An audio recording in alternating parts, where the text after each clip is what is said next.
Alright, ready? I'm ready. You ready? I'm ready. Let's do it. I was born. I was not ready this morning. Alright, everybody. Welcome to Community. My name is Kenny Jones, and I'm here with Adrian Gutierrez. And yeah, what's up? How you doing, man? I'm doing good, man. It was a rough morning, but we're here now. Definitely. So, let's tell everybody a little bit about yourself, your background, where you're from, a little bit of that. I was born in Mexico in '87. I moved here in '94. Moved to Bonita and been here since. I'm a photographer. I've been a photographer since I was a kid. My mom used to buy me those disposable Fuji films, and I have those.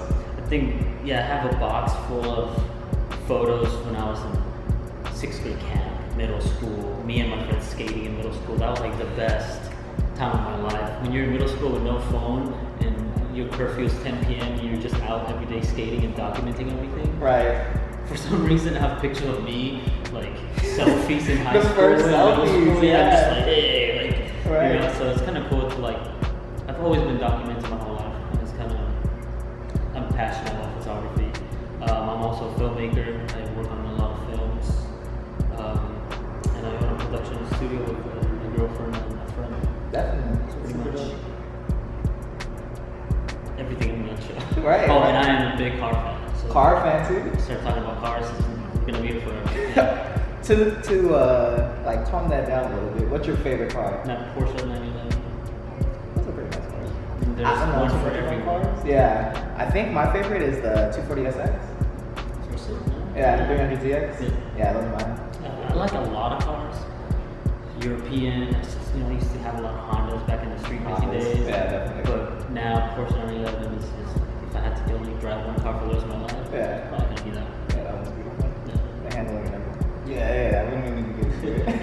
yeah, let's just change this topic right now, man. For sure. So let's talk a little bit about your business and the brand. So let's talk about Egonomics first. Yeah, so Egonomics was a brand I started back in 2011. Mm-hmm. I launched it October 21st, 2011, and I had it live for about 2015, 2016. Right.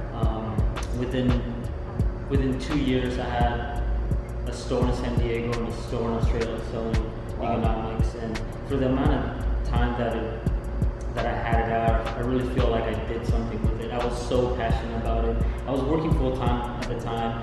This was before I even thought I could make a living with my camera. Right. So I would go to work, and every night and every weekend, Egonomics consumed me. I started popping up at car events with a tent, just selling merch. 2014, I had a office space in Seaport Village. I bought a 98 M3 at the time, Nice. sports car from a guy that actually rented out that space for co-working space. This one co-working was like new. I was like, what is this? Right, collaboration. And I was fortunate enough that I didn't have to pay to be there because I bought the car from him, but he even said, even if you don't buy the car, like, I want to help you out. So he kind of became like my mentor. That's super dope. He's an older gentleman he teaches entrepreneurship at a college downtown. Mm-hmm. So, I was always just kind of like running the brand. And around 2015, I shut it down because of depression. I didn't have the right mindset to keep going. It started getting traction, and like at the peak of it all, I kind of just shut it down. Right. So it's been inactive for a couple of years, and I just dropped last week 2 new items. Right. I'm back, man. It feels good, and I put the pre-orders out there, and friends that have been supporting since day one, did a couple orders, and it feels good to like still have those friends that like support it. It gave me that confidence that I needed. This still has an audience. Like, Yeah, this that's still has an something. opportunity, and it's there. And you dropped a limited amount of those too, right? Correct. Yes, I'm only printing 33 of each, and that's something I always did with the brand. It was always limited. Once it's sold out, that's it. Yeah, definitely. I like the exclusivity exclusivity of it, man. Yeah. I definitely have to cop on those videos. Yeah, man. Yeah, definitely. I got you. But speaking to that, you also have Futures Pass, and can you talk a little bit about that too? So Futures Pass, I launched it with my girlfriend last year in January, February. And the way we came up with it was, I've been doing freelance for a little bit over 3 years. Right. And my girlfriend's been doing freelance for about 2 years. The first year of freelance was tough, man. I quit my job. 2 months later, I was negative 400 in my bank account, and I started thinking, what the fuck? What did I do? Like, I didn't save money. Right. I just quit because I always follow my gut, and it was just the time to do it. So Yeah. I'm grateful that I did. Got going broke in 2 months, but by the 3rd month, I did my first tour with a tattoo artist. This is how I got a free sleeve, you know. Yeah. So things like that I wouldn't be able to do if I had my job, you know. Right. So just seeing the struggles of an individual photographer or videographer, how can we get a bigger gig? And it's hard. It's hard to do it by ourselves. So we created an agency to kind of have a face to have a company in front of us, right? Right. So now it's us two, but the way we operate, we've had some clients say that we operate like if it was 10 of us. Everything's precise, and with her experiences she used to do marketing and Instagram and all that for UTC Mall. Right. So my strengths are my weaknesses are her strengths. So Right. we balance each other out. That's the best way to do We it. started that brand. We started that company. We just needed to see. So Futures Pass was started a year ago with my girlfriend, and at the time, I've been doing freelance for a little bit over. I've been doing freelance now for over 3 years, and she's at like about 2 years. So the struggles that I went through going broke, 2 years, 2 months after quitting my job, I went broke, negative 400, man, and it was hard. So we had a conversation. All right, how do we get the bigger clients? How do we charge them? Right. We know that we're talented, but us being individuals, it's tough to sell the company the job for a video when it's just one individual. Right. So we created an agency so we can work as a bigger company and go for the bigger gigs and the bigger clients. And we got our first studio in June of last year. We were there for 3 months. After that, we got another studio January of this year for about a month, and it wasn't really working out. And now we're here, Right. 1,600 square feet, big studio. That's a nice space. And now, Mark, that just passed by, out of frame, Right. he became the 3rd into the company. So we started growing fast, and we realized we need one other person.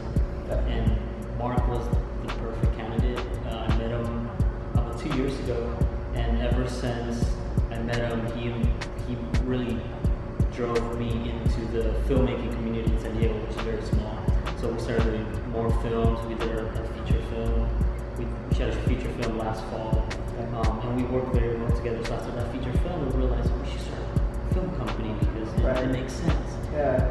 He kind of started that conversation, and then I talked with Alyssa, and it kind of just made sense to just join us. Yeah. So now, being 3, we want to keep it at 3. We balance each other out. We can get more work, bigger gigs, and it's not just me editing everything. It's balancing everything out. Alyssa's the producer, so it's ideal to like find the people that you want to that you can work with and elevate each other. Yeah, by definitely. working as a group, as a team, as a company, instead of one freelance. Yeah, I feel like the Trinity too is like also super powerful. Yeah. Yeah, definitely. So what do you think, I guess, was like the one moment, because I know that you said that you quit your job, but when you were like, okay, now this is what it's going to take for me to be like an entrepreneur, this is what it's going to take for me to do this, like that motivating factor, that like staple moment that happened for you? I went to go see someone in LA that I met on Instagram, and he was very ambitious. He wasn't working, he was just doing a lot of videos. Right. A lot of like music videos for $300-$500. Met him, and he had a big idea, and he said like, yo, I'm gonna meet you,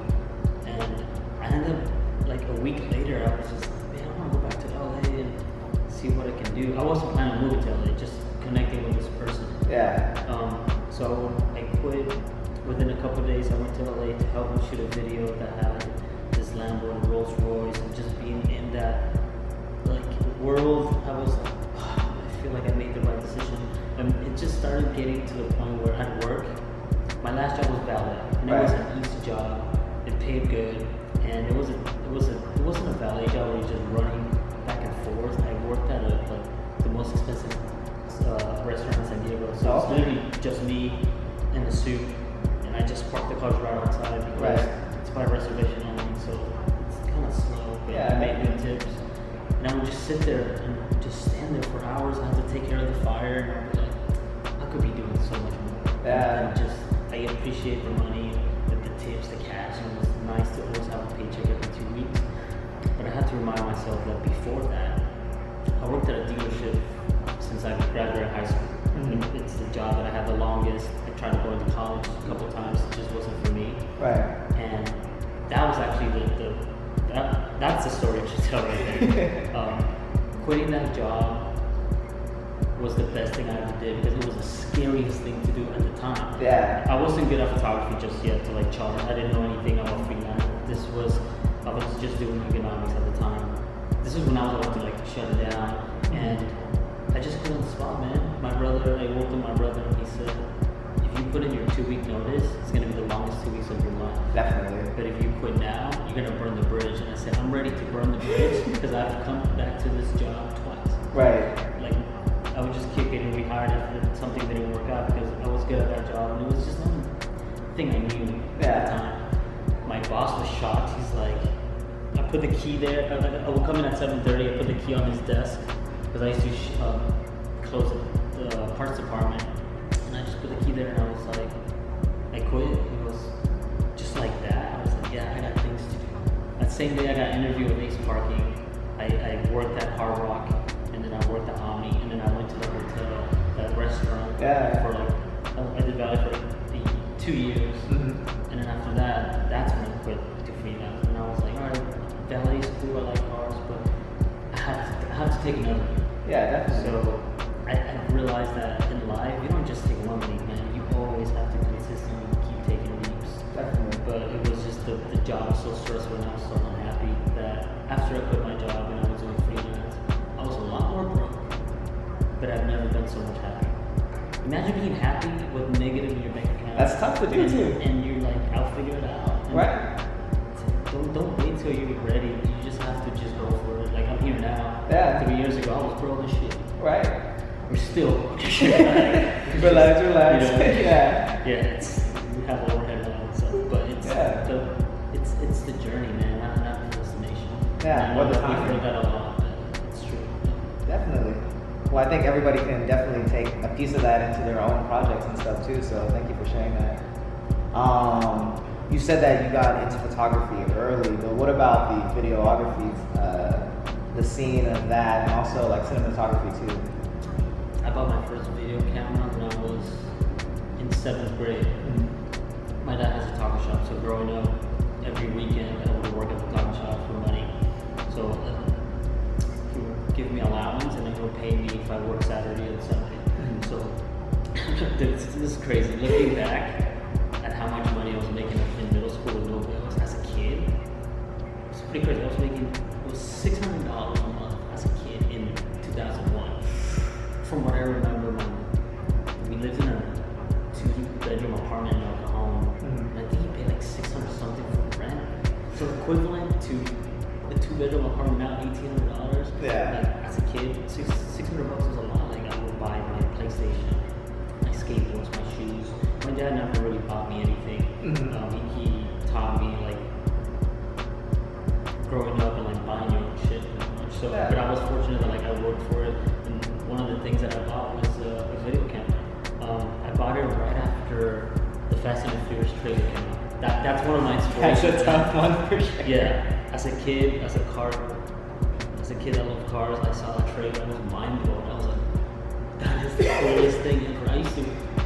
Shortly after I bought that camera, I would film my friends and I skating, and I would film, like, I would push my cars like they were racing from above, and I would sit in front of the apartments and just wait for fixed up cars, like Rice Rockets at the time, just to pass by so I could film them, and like I wanted to like cut my own Fast and Furious. Yeah. So I feel like that's the beginning of video. And not until a couple of years ago, like probably 5-6 years ago, is when I actually started diving deep into it. But it's always been more like a hobby. I remember like years after high school, I wasn't like trying to get better. I was just doing, you know, Right. T3i, shooting with a Canon. Classic. Yeah, but my love for photo and video came at a very young age, and Fast and Furious was one of those that really sparked me, and also watching cinematography came, watching Rams. Do you know what Rams is?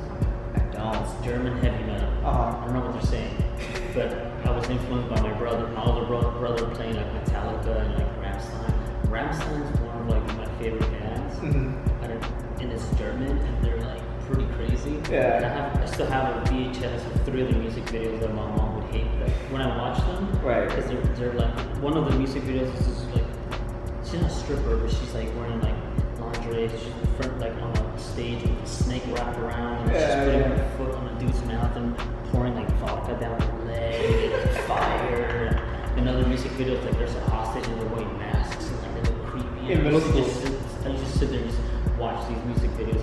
And those type of music videos were like cinematic and storytelling. And, Yeah, definitely. You know? So I feel like watching all that stuff was a big inspiration to like what I wanted to do in the long run. Definitely. Do you think you have any like modern influences? I mean, I know those bands are still doing stuff now, but like other people, specific like influencers or something that you think you. I really like Guy Ritchie's films. Yeah. One of my favorite actors is Jason Statham. I wouldn't even say like my favorite actor is like because of his acting. He's just a badass. Dude. Yeah, he plays the same character in the movie, but I don't care. But he gave me the first movie, Guy Ritchie. Man, lately, 1917, cinematography for that. It's just, if you haven't seen it, it looks like it's just one take, like one shot. Really? Yeah. I definitely need to watch It's that. a really good movie. Ford vs. Ferrari recently became one of my top 3 films ever. Just because the story of it, it's a car movie, but even if you're not into cars, it's a beautiful story. The dad and son bond that's in the movie really hit home. Definitely. Something personal with my dad, you know? Yeah. But those movies are like something recent that has inspired me to like continue to dive deep into filming. Definitely. Dang, well, those are some great influences too. What do you think, after everything that you know now, that you would tell past you? Do you tell past Adrian, be like, I got a list? I bet you do. I don't regret anything I've done, but I do want to say I wasted my 20s away spending every weekend in downtown. Right. Gaming. You know, it's just part of life, I guess. Like we just do that. But if I can tell like middle school Adrian, be like, hey, you're gonna be good, but don't like keep going with the camera. Yeah. An older Adrian, maybe Adrian in high school, I would tell him to study. In high school, I didn't go to school a lot. I was addicted to video games, Counter-Strike. And in my early 20s too, I just played a lot of video games. So going back, I would tell myself to read more and write more and sleep more and make time for myself and my passions. I've changed a lot in the past 14 months, a little over a year. I've been reading and writing a lot more, and I love studying and like just knowledge. Yeah, definitely. Like, I don't know what happened in my 20s, but like I just didn't care about nothing. Yeah. Especially high school, studying. So one thing I would tell myself is just to study and like find the things that I'm passionate about. At the time, read. You know, I think one of the only classes I paid attention to was history when it was World War II, because I was playing World War II shooters. Right. And stuff, you know, but I never really cared for English. And now I wish I did. Something like my writing could be better. My reading, you know. And back in high school, I didn't give a shit about English, you know. Stuff like that. I would just tell myself, just focus on knowledge and like learning more and studying. Definitely. I think think those are some good things for To everybody. wake up early, man. Wake up early. I've been trying. I've been setting my alarm like for 7 at least. Every time I hear it, turn it off, go back to sleep. What do you think is the best like way to solve that? Or at least what worked for you? What time do you go to bed? Like 10, 11? And you can't get up at 7? Relax, relax. Oh man, this is I mean, it could be for anybody. It doesn't have to be like my specific situation. okay. Let's just say for an example, right now you're someone that is waking up at 9 Right. and you want to wake up at 6. Mm-hmm. Tomorrow, put it at 8. Wake up at 8 a couple times, a week or two, and then 7:45, Right. and then 7:30, Mhm. and then you kind of start getting used to that time. Right now, I'm waking up at 5:45, and recently it was 6, and what I did was just like this 15 minutes. I'm trying to get used to 5:45 so I can bring it down to 5:30. I want 5:30 to be my wake up call, but the way I got here was last year. I crashed my M3 December 31st on Wow. New Year's Eve. I was leaving the studio, going to my girlfriend's house in the rain, and my rear tires were bald. So I crashed my car. I was good. Yeah, but glad I you're told okay. my car it was my baby. 4 years. I had that car for 5 years. And that was my wake up call. So one thing I've realized too, a lot of people, like my neighbor, he crashed his car, and that's how they got his shit together. So a lot of people have something tragic has to happen in order for you to like go balls deep and change, you know. Yeah. But for me, that's what it was. January 1st, I told myself like 2019, I was like, you know what? I couldn't buy tires because I was broke. So I never ever wanna. Later in the future, I drive around and I don't want to crash yet because I don't have money to buy tires, you know? Right. So I started waking up at 7 every single day in January, even weekends, just 7. And then I started reading. And then I'm sure this wasn't like the too inspired thing. And then I switched it to 6:30 and then 6 all last year. I started waking up at 6. So now it's a habit. Right. I got used to like waking up early and wanting to wake up early. So I feel like one of it is going to be the want for it. And if you do want to wake up early, you have to sleep early. Yeah. That was my problem. Like as much as I tried to wake up early, I used to always snooze, always. But I was going to bed at 2 playing Call of Duty. Right. So I had to cut things off and go to bed by 10 to wake up at 6. So it's easier to wake up early if you can. I would start by making a habit of sleeping early because now you're naturally going to wake up earlier than you want. Right. Definitely. I think I definitely need to take that into account. Oh, no electronics past 9? In the bed too, because I heard that if you like watch TV in bed too, then you're more likely to like stay up or something like that too. And then you make it a habit to watch one more episode. Right. So yeah, like you go to bed at 10. Yeah.